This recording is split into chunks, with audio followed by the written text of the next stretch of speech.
really been of value. So in our context of talking about acupuncture today, we're going to talk a little bit about traditional Chinese medicine and how he's been able to utilize this to help a number of people and really answer some of the questions about how to be able to do pain reduction, how to be able to improve chronic as well as acute pain, and also be able to deal with some degree of stress and tension relief.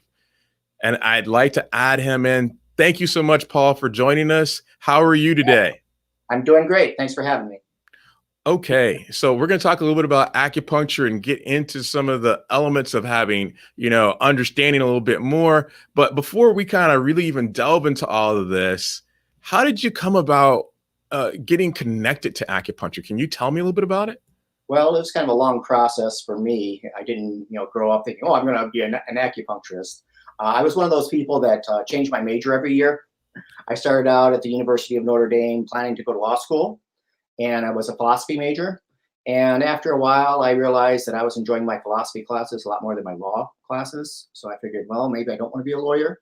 So I kind of switched my major every year and ended up down at a school of metaphysics down in Missouri that taught a lot of different things. But one of the things they taught was energetic healing, something that was kind of similar to healing touch. That's often done in hospitals by nurses nowadays. I liked it. I seemed to be good at it. But I didn't really think that I could make a living at it in this part of the country, not in the 80s. So I just kind of had it as a hobby. Started up a business here in Elkhart in the RV industry, was taking Tai Chi classes. And one day the instructor mentioned her son was an acupuncturist. I thought, I know a little bit about Eastern philosophy. I know a little bit about energetic healing. That might be something that appeals to me. So I talked to her. She gave me the number of a school in Chicago. I called them up and they said, we start classes in 2 weeks. I went up there, checked it out, liked it, signed up for classes. So that's basically how I came about going to acupuncture school. Okay. And so in addition to that, let me kind of segue this. So post the aspect of you teaching, you practiced for quite some period of time, but now you're a teacher yourself, are you not? Can you tell us a little bit about that? Yes, actually, I'm one of those people that started teaching right away. I did a board prep after I graduated from school and passed national boards. I did a board prep for the school I graduated from. I did that for a couple of years. Also helped some chiropractors pass national boards. So I developed a course for them. And then I had when I was instructing at actually Western Michigan University in their holistic program, a person took my class and wanted to do an internship with me. And I said, great. So she did that when I was at Borges Hospital there up in Kalamazoo. And then she actually wanted to, go to acupuncture school, but she couldn't fit it into her full-time schedule there. She was already a hospital employee. And so she asked, what about an apprenticeship? I'm like, well, let me check into it. And we found out that it was possible to do that. So she did a 3,000-hour apprenticeship with me. And I've got 2 other people, another one that's done with her apprenticeship and one that's just about done right now. So I've done about 3 people with the apprenticeships. Okay, so let me ask you, obviously we have a number of individuals that come to us particularly interested in regenerative medicine and pain, and they're really interested in how there might be some value in terms of figuring out how can this be able to improve their different pain states. Can you talk about that a little bit? How can acupuncture help with pain? And also, can you address, as there are many people who will say, acupuncture, it's mainly placebo more so than anything else. Can you give us some understanding about the mechanisms, how it's different, and how it provides value to people? Right. From a Western standpoint, we know that most of the points we do in acupuncture are associated with the nerve pathways. So it's a big neurological component to it.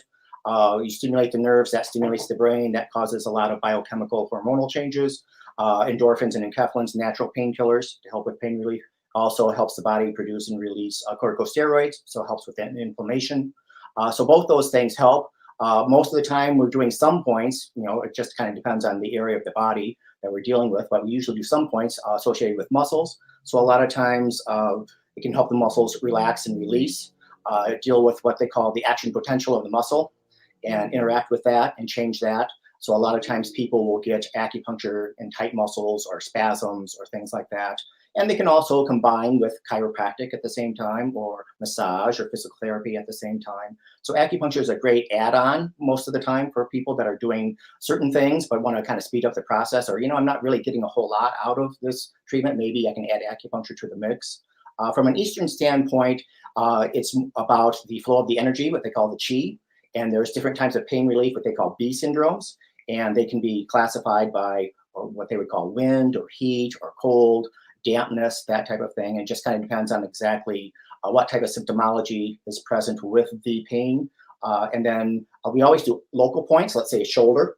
Okay, so we'll do local points in the shoulder, and then we do points where that meridian flows from there, usually in the hands or maybe down in the legs. Most of the distal points we use are knees on down, elbows on down. So there's lots of different approaches that you can take with Eastern medicine. And so I usually try and do a series of 3 treatments at a time. And I'll do a series of 3, see how the patient's doing. If the patient tells me, yes, I'm feeling better, I can tell it's improving. I'll keep doing that. If it's, I haven't really noticed a whole lot, then I'll change it up. We can add some e-stim to the mix. We can try some different points. We can get a little more aggressive. We can add more needles, that type of thing. I'm also trained in Chinese herbs, so sometimes we'll bring that into the mix. As far as the placebo effect, I'm not saying that there isn't a certain amount of placebo effect in acupuncture. There is in all physical medicines. But a lot of times what happened as far as Western medicine, thinking, okay, there's more than just the placebo effect going on here, was animal studies. For a long time in Western medicine thought it was just a placebo effect. And then they started doing some research with animals, and animals got really good results. And they went, that's interesting, because animals don't know any better. They don't know they're getting a treatment and they should be feeling better and things like this. So they don't really have the placebo effect that humans do. So then they started looking into it a little bit more. They were able to show that certain points trigger certain responses from the body, certain biochemical, hormonal responses, certain responses from the muscles. And so they know that acupuncture does something physiological that they can measure. Okay. Thank you so much for kind of clarifying that for us. Sure.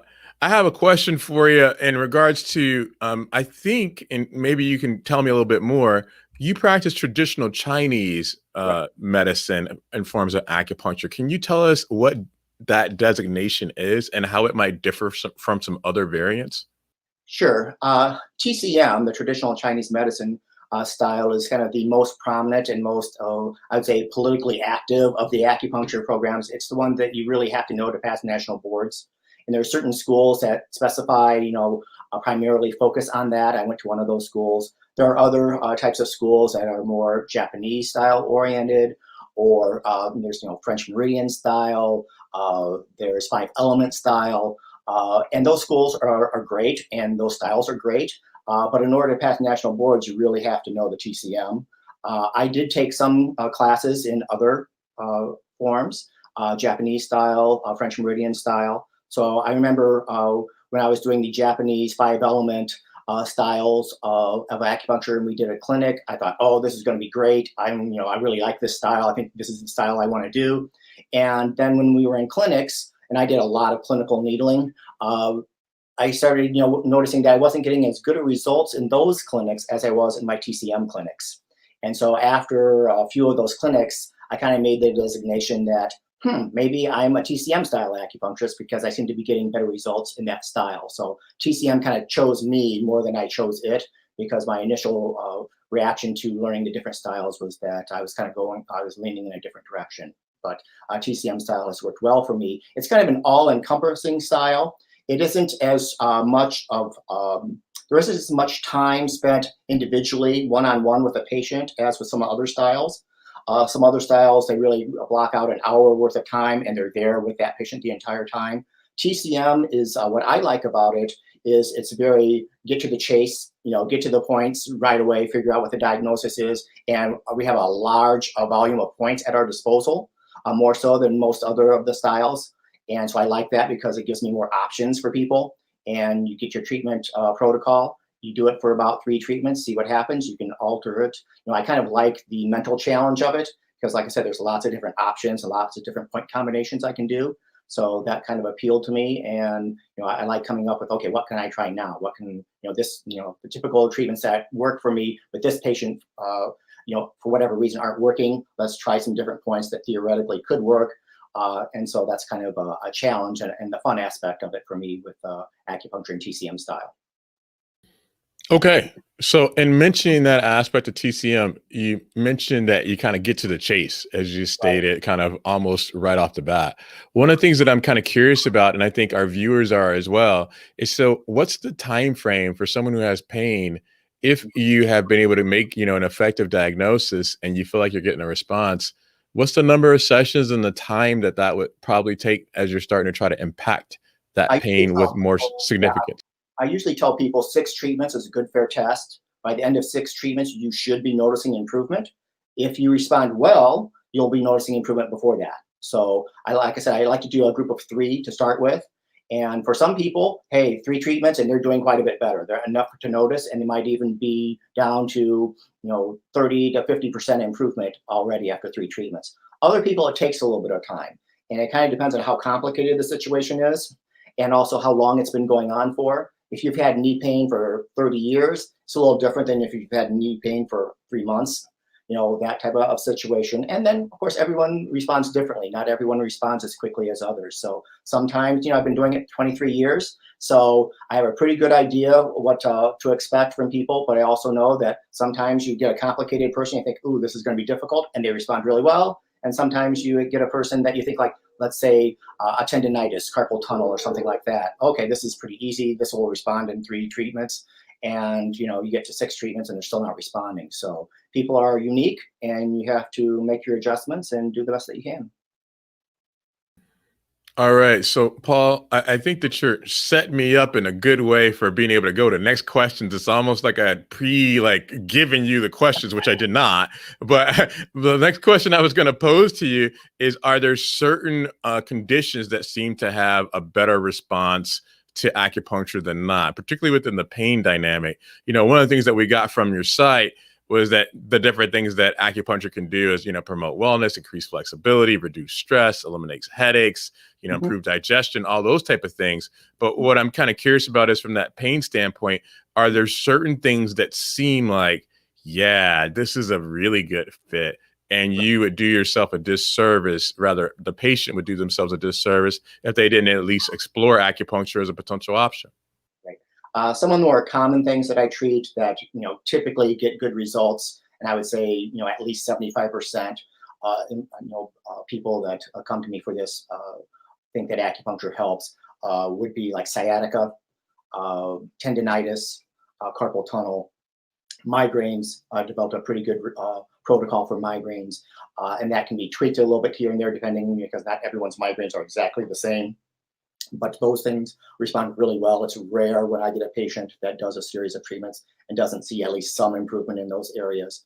But most of the things, bursitis, typically does well. Most of the inflammatory type of situations do well. I see a lot of people who want to put off surgeries, like knee replacements and things like that. And usually acupuncture helps with those types of things. We can do a series and then do a maintenance program for them so that they can put off something for as long as possible before they really, have no choice but to get the surgery or something like that. But most joint pains do really well. Shoulders, see a lot of shoulders and knees. Foot pain does pretty well. There's some scalp points that help with the sensory motor lines of the muscles, and so depending on what part of the body is, what part of the scalp you're dealing with, most pain management will do well. Now, of course, let's say you've got low back pain due to arthritis. Well, acupuncture does really well with that.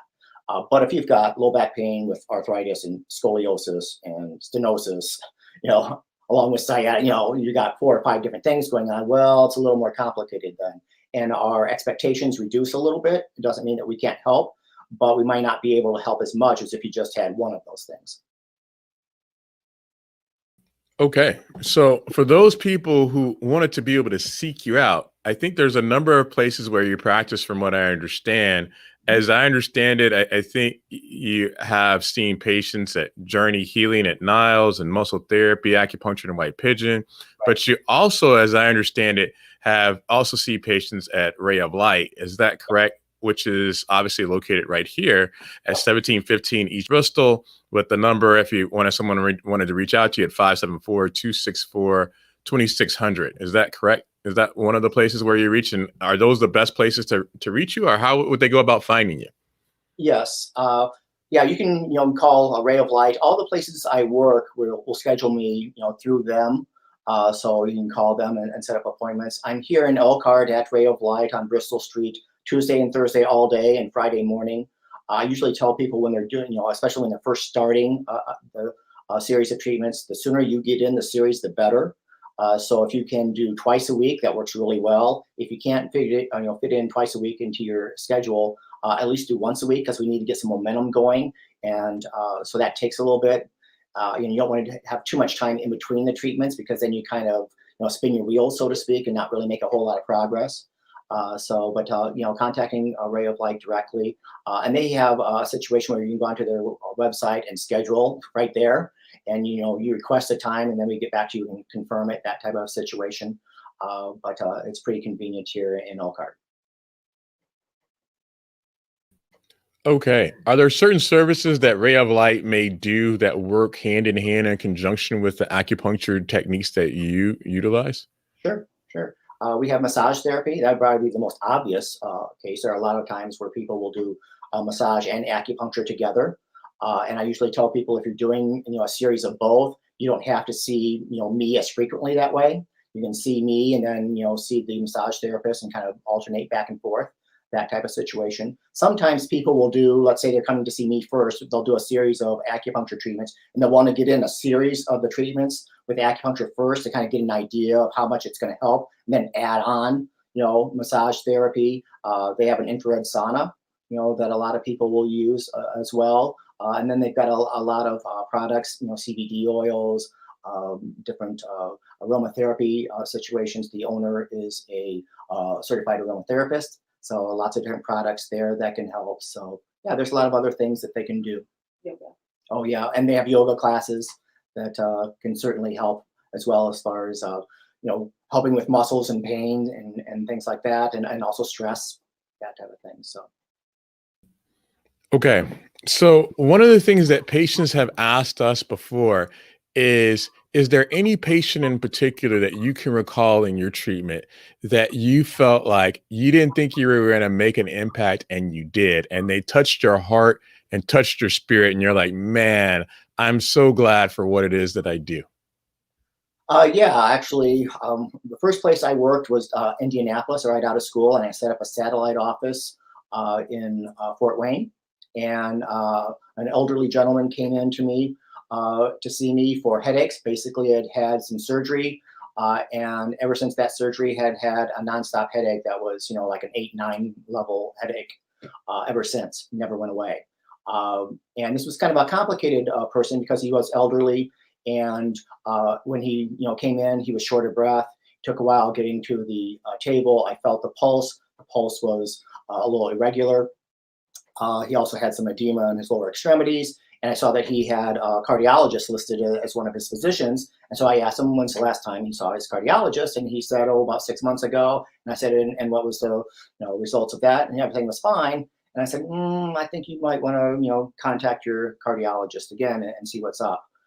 So I treated him for the headache, contacted the cardiologist, and told him that I wanted him to see his cardiologist again and get a diagnosis, because I was concerned about congestive heart failure. And he set up an appointment, and it was confirmed that he had congestive heart failure. Now, the whole reason I was seeing him was for his nonstop headache that he had, basically in this pituitary area. And so we did about 3 treatments, and he came in, and I said, how are you doing? And he said, for 2 days this past week, I didn't have a headache. And that's the first time in years that had happened. And so we did a few more treatments, and then I saw him kind of periodically, as far as like a maintenance program. He still had headaches. It wasn't like it went away and didn't come back, but he would have days where he would not have a headache, and he was thoroughly grateful for that. So that was great. And then now, like I said, he had a complicated medical history, and I treated him for about 6 months, and then I was contacted by his wife that he was in the hospital with congestive heart failure. And then a few days later, she contacted me that he died. So that was one that was bittersweet, in that I wasn't able to help him for an extended period of time, but at least I was able to get him some relief and give him a few days here and there where he wasn't in constant pain the last few months of his life. Wow, that's incredible. Okay. So we're definitely going to ask you a few. We have some questions coming in from a number of our viewers, among which are those about insurance as well as how long it might be an appointment. But before we get to that, we're going to take a quick break and then we'll be back and we'll kind of jump on some of those questions in just a second.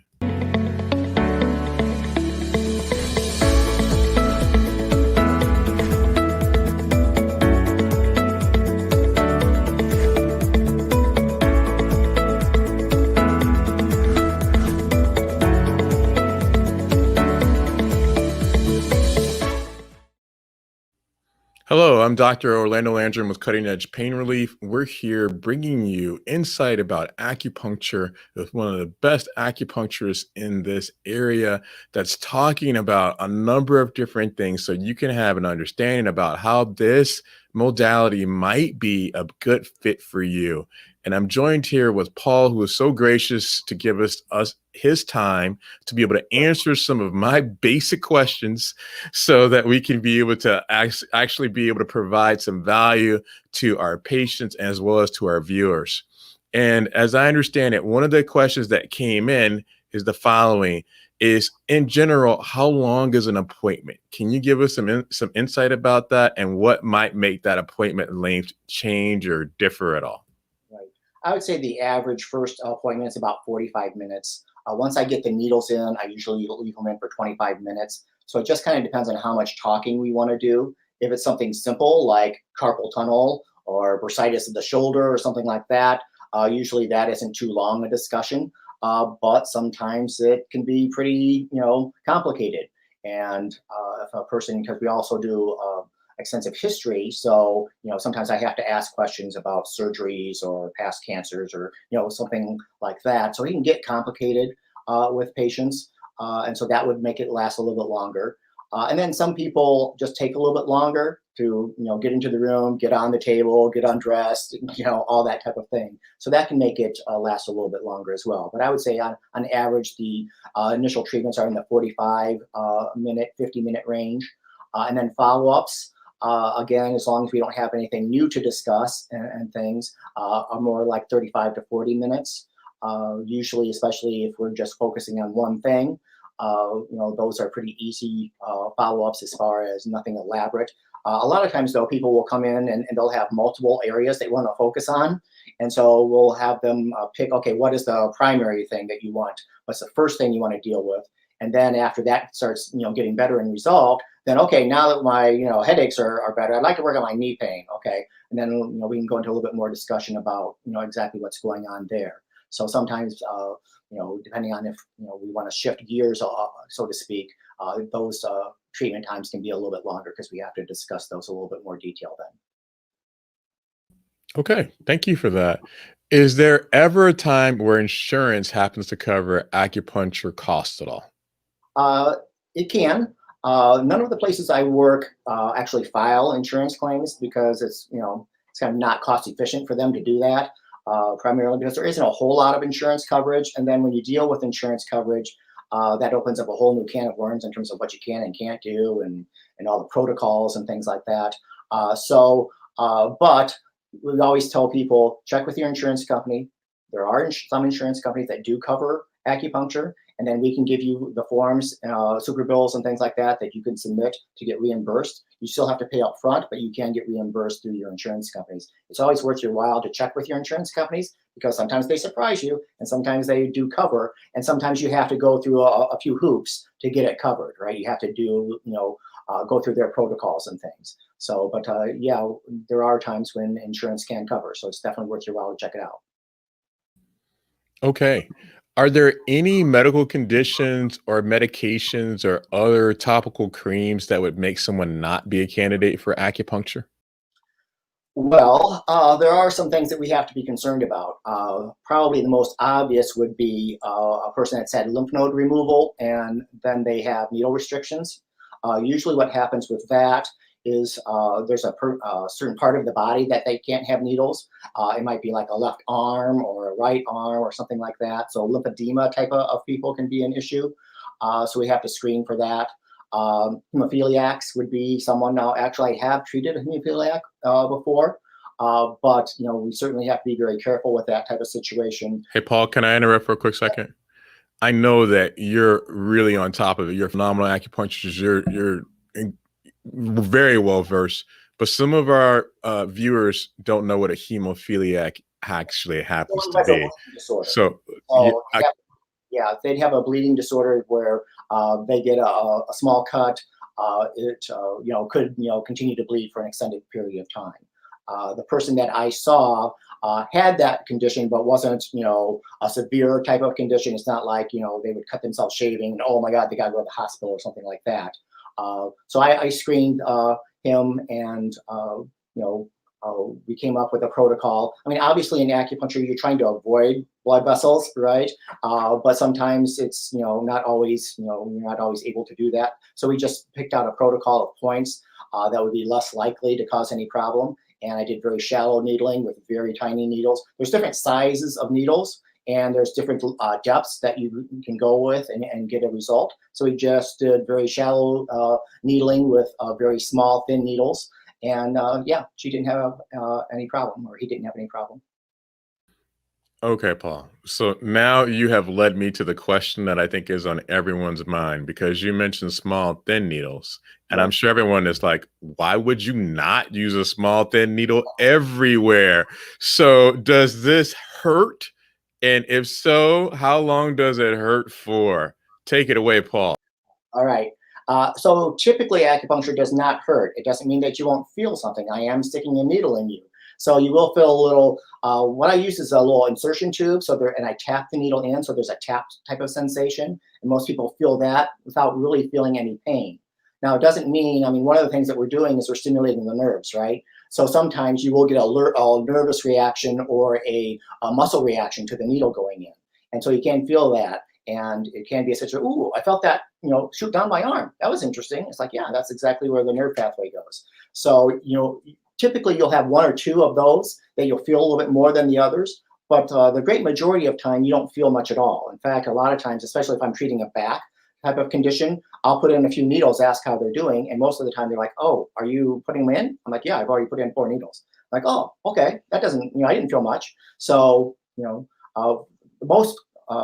most of the time, patients tell me that it hurt less than they anticipated, right? Because they're used to an injection. They're used to a big, thick needle where you're injecting something or drawing something out of the body.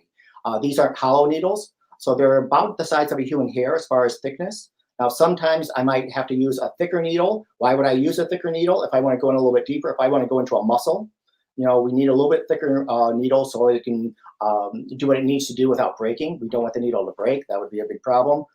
Never had a needle break, but obviously you want to use the right size needle for the job to get it done. But still, most people are even if I use one of the thicker needles I have, most people don't feel much at all in terms of going into like a muscle in trapezius or in the back or the hamstrings or something like that. Okay. So I think before you mentioned the aspect of muscles and tendons and tendonitis, how about someone who has kind of like chronic fatigue or myofascial pain or fibromyalgia? Is there ever a fit for something like this with that? Sure. I've seen a lot of fibromyalgia patients over the 23 years I've been in practice. And fibromyalgia patients are a little more complicated than the average typical pain patient, that's for sure.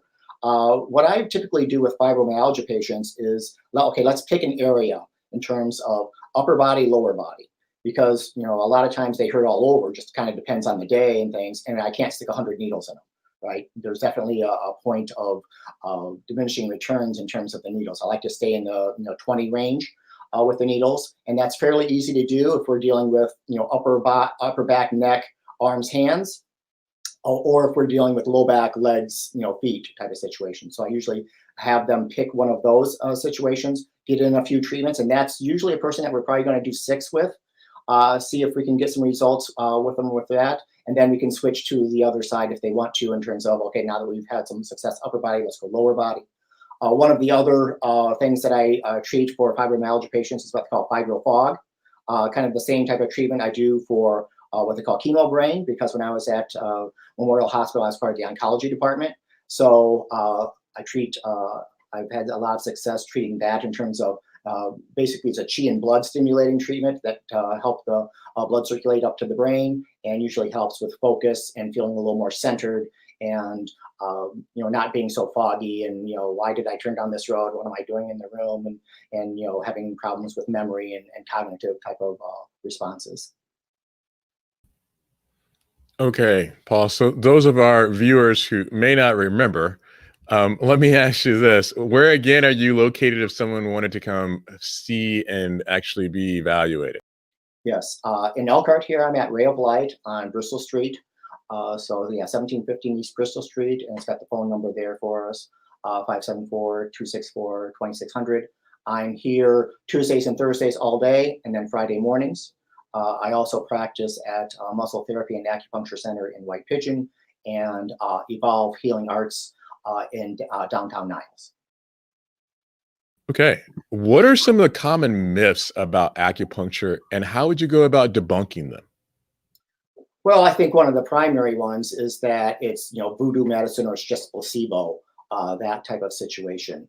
And there are plenty of documented studies now that show that there is a physiological response to the needles that the body produces, that it isn't just in my mind. When I did my master's thesis in school, I did it on acupuncture and sports medicine.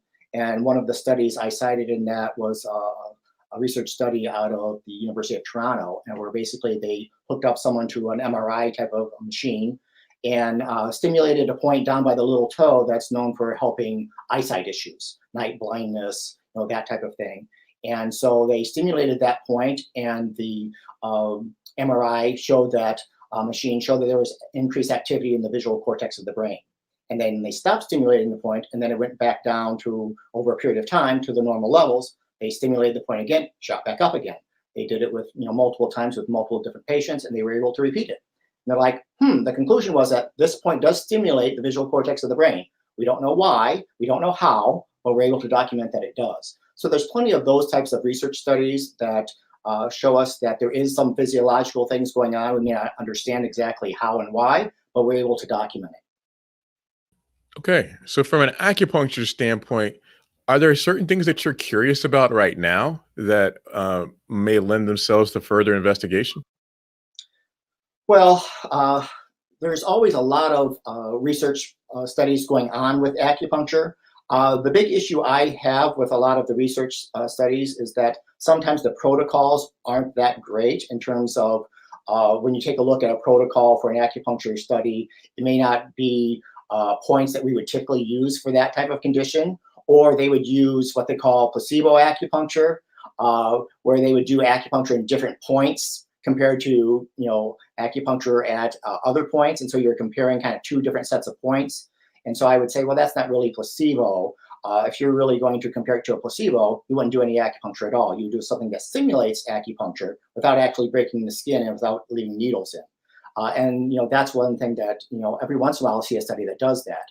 They'll imitate a needle prick, but they won't actually penetrate the skin. And so they'll use something that's sort of like a toothpick type of situation. They'll stimulate the point without the patient seeing that there's actually a needle in or not a needle in. So then you actually have a little bit more of a single blind controlled study, which I think is probably the way to go. But there's a lot of research protocol out there. One of the research protocols that I follow is one for in vitro fertilization. There's actually a protocol that had really good results with regard to that. There's a treatment protocol just before and just after the implantation.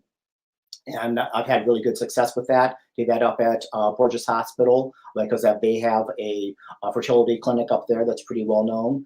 And so I did patients with that and got pretty good results. Got some women pregnant, helped them get pregnant through that protocol. There's also a research protocol that got really good results with smoking cessation. And so I copied that protocol, and I found it to be very successful as well. About over 85% success rate is what they had in the study. And I think that's pretty accurate based on my experience. Okay. So again, to reiterate to our viewers, we're talking to Paul, who's talking to us about acupuncture. He's located at one of the facilities is Ray of Light here in Elkhart, Indiana.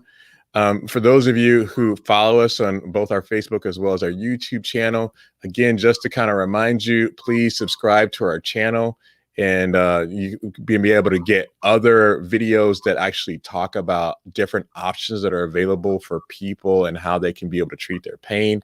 In a number of weeks, we're actually going to be talking to the owner of Rayalite and hear some of the offerings that they have as well. And in addition, if you have interest and you want to know more in depth and detail about any of these topics, by all means, sign up for our newsletter that we provide to patients so that you can understand your different options and you don't have to be feeling like you're forced into choosing something without having another alternative to be able to pursue, look at, and understand. So, Paul, back to the aspect of acupuncture and asking you a few more questions, and I really do appreciate your time. I guess one of the things that I would really want to know is, so let's say that we had a time machine and we could take you back to talk to your 18-year-old self, which I know wasn't that long ago.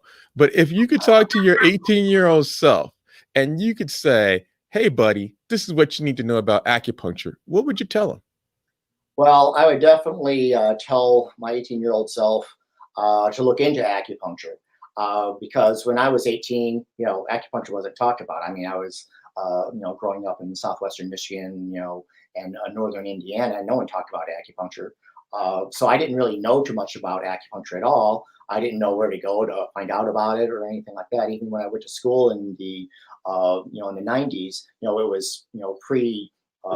Internet and things. So it wasn't the easiest thing to find out about and to look up. If I had it to do all over again, I would go to acupuncture school a lot earlier than I did. But I kind of fit right in at acupuncture school because most of the people there, oh yeah, you had a couple people there that were in their 20s, but most people that were in acupuncture school were in some type of medical field already. I was the first, the only person in my class that wasn't in medical field. We had a couple doctors, we had a couple chiropractors, we had a lot of nurses, we had a pharmacist, we had a lab tech, we had a lot of different medical people, and then I was the one that kind of came in from a philosophical standpoint. But they were amazed that I didn't have any experience with acupuncture whatsoever. I didn't know anyone who had it done. I didn't know anyone who did it. I never saw it done. Never had it done for my on myself. And they're like, really? What are you doing here? Because most everyone else had some type of experience with acupuncture, but growing up in this part of the country and things, most of I went to school in Chicago, so it's a lot bigger city and a lot more exposure to that type of thing. So yeah, I would tell myself about acupuncture sooner because, like I said, it took me a while to figure out what I wanted to do. I figured out what I didn't want to do, but I didn't know what I wanted to do. And so if I could have streamlined that, I would have saved myself a number of years. That's for sure. Okay. All right. So I have a little bit of a tough question for you. Sure. And this one is more kind of sort of having a dance sort of around the political lines, but I think quite frankly, it's something our patients really want to know. Mm-hmm. So how does someone who hasn't had acupuncture before assess the credentials or the validity of an acupuncturist and figure out, is this someone that I should choose or not? Right. Well, in the state of Indiana, it's an important question in that the state of Indiana does license different styles of and training levels of acupuncture. There's the nationally board certified acupuncturist, which is kind of the gold standard, which means you had to go to an acupuncture school, which is a minimum of 3 years. My training was 4. 3-year program, you get a master's certificate. A 4-year program, you get a master's degree, and there are 5-year programs where you get a doctorate. So you have to have at least 3 years of training. You have to pass national boards, which involves 3 exams at the present time: 1 in Western medicine, 1 in Eastern medicine, and then another one in points and things like that. So there's a lot of training and exams that you have to do in order to get national board certified. There are other acupuncturists that get other types of training. MDs usually get a 300-hour course of training. The training that you go get in an acupuncture school is usually in the 3,000 to 4,000 hours of training. And then there's also chiropractors that don't go to an acupuncture school. They usually do a few classes in an acupuncture training at chiropractic school, and they usually practice what we like to call chiropuncture. They do acupuncture from a chiropractic perspective. So, and there's nothing wrong with doctors and chiropractors doing it. They certainly can, have protocols that are efficient and effective, but they're, somewhat limited in their knowledge and their ability. So a lot of times people like that will refer patients to me if they get a patient that doesn't respond to the typical things that they do and the typical training that they had in terms of, well, this protocol didn't work with this patient. Hey, you might want to go to someone who has a little bit more knowledge and a little bit more expertise. And so, some doctors and chiropractors will refer to me in those type of situations. But usually I tell people, like if they're looking for someone in another state, either they're moving or they're a snowbird, they're going to, someplace south for the winter. Hey, can you find me someone who's qualified? I usually have them look up on the national website for acupuncturists, and it's the national certification website. And you can go in there and find someone who's nationally board certified. It's always good to deal with someone who's nationally board certified because what their minimum standards are, and it's pretty high for acupuncturists in terms of it's kind of the gold standard for acupuncturists, and you kind of go from there. Are there any other resources that you can refer patients to so they can be able to learn more about acupuncture in general? So that way they're educated about their different options that they can be able to pursue? Sure. My website, goes through some of the basics of that. So there's lots of different pages and links that they can, hook up to with regard to that. But there's a lot of information on the internet nowadays. I mean, acupuncture.com is one, pretty common one that usually uses mostly layperson's terms. So it isn't filled with, Chinese medical terminology, and you're like, oh, what the heck is this? And you don't understand what you're reading. But there's plenty of sites that people can go to if they just, do a Google search and kind of go through them. They can find one that is easier for them to, identify with and understand. So there's plenty of information out there that they can find. Okay. So as we start wrapping up some of this, I guess one of the questions that I would probably pose to you is a question that we ask all our guests. And this one is a little bit out of kind of left field. But if we were having this interview 3 years from now, what would have had to happen, particularly within the context of acupuncture and how it exists in the medical community, for you to feel like both professionally and personally, you have been happy about the progress that has taken place? Well, when I first started practicing, over 20 years ago in this area, I was actually hired by hospitals. I worked at Memorial Hospital for 15 years. I worked at Borges Hospital up in Kalamazoo for 13 years. I also worked at a hospital, St. Joe Hospital in Fort Wayne for a couple of years, and also worked at LaPorte Hospital. So I liked working at the hospitals, but at the same time, I was there kind of isolated. I wasn't really integrated all that well. I mean, at times I was. I worked at Memorial. I was part of the physical therapy department and part of the oncology department. And so I worked with the physicians and PTs there. But I've definitely seen over time getting more and more integrated into Western medicine, Eastern medicine, collaborative efforts, which is probably, been the thing that's been most satisfying for me over the years. Because when I first started practicing, I definitely had a feeling of, okay, I'm not seeing that many patients. I could see a whole lot of patients, but I'm not really seeing a whole lot of patients. Maybe I chose the wrong path, or I'm in the wrong part of the country, that type of thing. But as the years have gone on, there's been more collaborative efforts, and there's been more acceptance by other healthcare professionals, especially doctors, so that I do feel a little bit more integrated and a little more accepted by the physicians, because I've done plenty of talks in front of physicians. Sometimes you get into a group of physicians, and there's usually one or two that would be asking questions and be really responsive and interested. And then a lot of them, acted like they couldn't care less what you were saying. And as I've talked to more physician groups over the years, there's definitely been less of the people who weren't really paying attention, and more who were actually integrated and asking you informative questions, and what type of patients can I refer to you, and what can they expect, and what are your results with this type of patient, and that type of situation. So it's definitely been good for me over the past years that's been improved. And so for me, 3 years from now, I'd like to see that even improve more. So that acupuncture is seen as something that we can offer our patients and we can refer our patients to, that we can give a positive response to them and give them more options for the patients rather than just being streamlined into the medicine, the drugs and surgeries and that type of thing. So that would probably be, continue down that path. We've continued down, I'd say in the last 7-8 years, I've seen a lot of change in that. And I'm hopeful that the next 3 years we can see even more. Okay.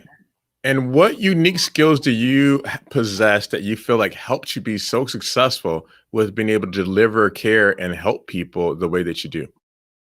I would say one of my big things is I'm very focused, very streamlined. I don't get easily distracted. And so because of that, I'm one of those people, one of those practitioners that gets to the heart of the matter very quickly.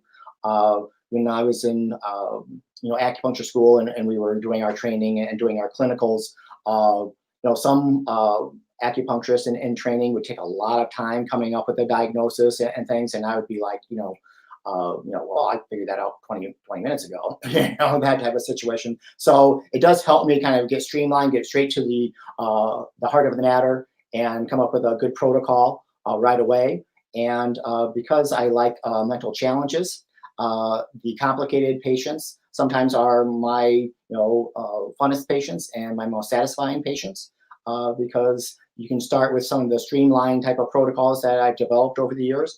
And I also have, options, alternative treatment 1, alternative treatment 2 type of thing that I can try with different patients. And every once in a while, you'll get someone that, okay, we have to come up with something totally new because, the typical protocols that I do aren't having an effect. So let's take a look at this from a totally different perspective, a totally different set of point combinations and things like that. So I'm able to do that. Whereas some people, have a difficult time doing that. If the first or second things don't work, they, then, oh, well, I don't know what to do now. And so for me, I enjoy some of those mental challenges that some patients present. Okay. One of the questions from a viewer that we have is the following: Mhm. is for acupuncture, is this more of a continuous treatment to help, but not a cure? And in some cases, yes. In some cases, we're not going to cure what the bottom line root cause is. Let's say, you have arthritis in your lower back. Well, arthritis isn't something that acupuncture is going to change, but it can help treat that in terms of help with the inflammation, help with the pain associated with it. There are a lot of people who probably have arthritis and don't even know they do because the pain level hasn't, reached a point where it's really a main issue for them. But acupuncture can certainly help in terms of the treatment of that. Sometimes we're the cure, and sometimes we're treating symptoms. It just kind of depends on what the situation is. I usually tell people we'll do a series of treatments. We'll see how it goes. If we get to a 0 pain level, let's say we're talking about pain, great. If it comes back, then we'll deal with it then. A lot of times we don't get to a 0 pain level, but we can cut it in half. Thereabouts, sometimes more than that, sometimes less. But I usually tell people if you respond well, we can cut it in half. And then we can do a maintenance protocol for them. And I have a lot of patients over the years that will do a maintenance protocol. And usually the longer you've done the acupuncture sessions for, the longer period of time, the longer you can go in between treatments. But usually about once a month is good for keeping things at bay and keeping things from flaring up and kind of backsliding back to where you were previously.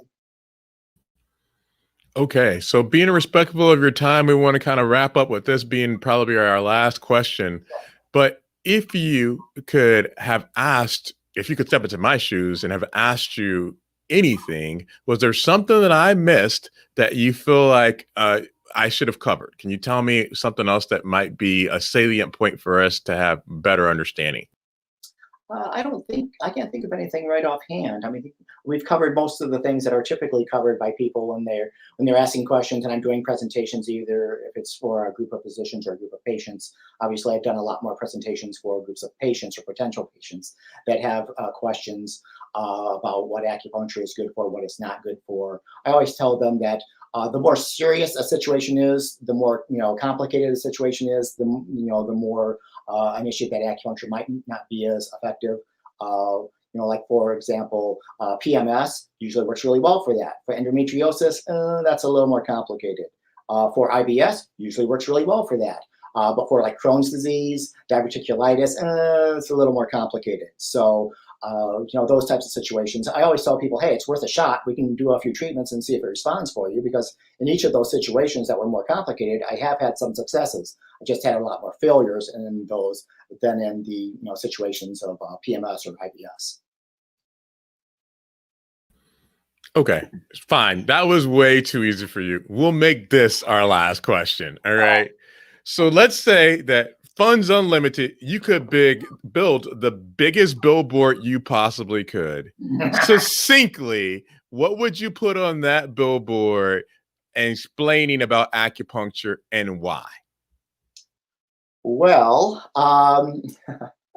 I guess the most obvious thing would be like to have a person, with some needles in them, like in a back treatment or something like that, so that it would be a visual type of thing. So people would see and go, oh my goodness, there's a person with needles up on the billboard type of situation. I have done commercials before in terms of getting something filmed, usually set up through a hospital where a person's getting an acupuncture treatment, and you see me actually putting needles in, and you get to see the actual visual of the person getting the treatment and that type of thing. And I have done presentations where I have usually my wife be a volunteer, and I stick needles into her so that people can get a visual of what it's like, and they see, oh, well, she doesn't, she's not screaming, she's not, acting like it's painful or anything like that. So the visual aspect is something that usually helps with acupuncture. So that would probably be something that would be up on the board. And then probably some quotes from patients who've had some experience about, hey, the needles didn't hurt, or hey, it really helped with my, knee pain or my migraines or my sciatic, when nothing else would seem to help, that type of situation. Okay. Well, thank you so much for your time. We really appreciate having you here to be able to talk about acupuncture. Hopefully, at some point in time, if you're open to it, we'd love to have you back to talk about specific case examples or one particular area, like maybe the knee or the back in particular, Sure. to answer questions in depth and detail if you're open to it. Sounds great. Perfect. Thank you so much. And for those of you who joined us again, one of the things that we want to say is if you haven't already, please subscribe to our YouTube channel or our newsletter. And we appreciate you helping us explain options to you so you can be able to help. We can help you punch pain in the face and get back to leading the life that you deserve. Thank you so much. Thank you, Dr. Landon.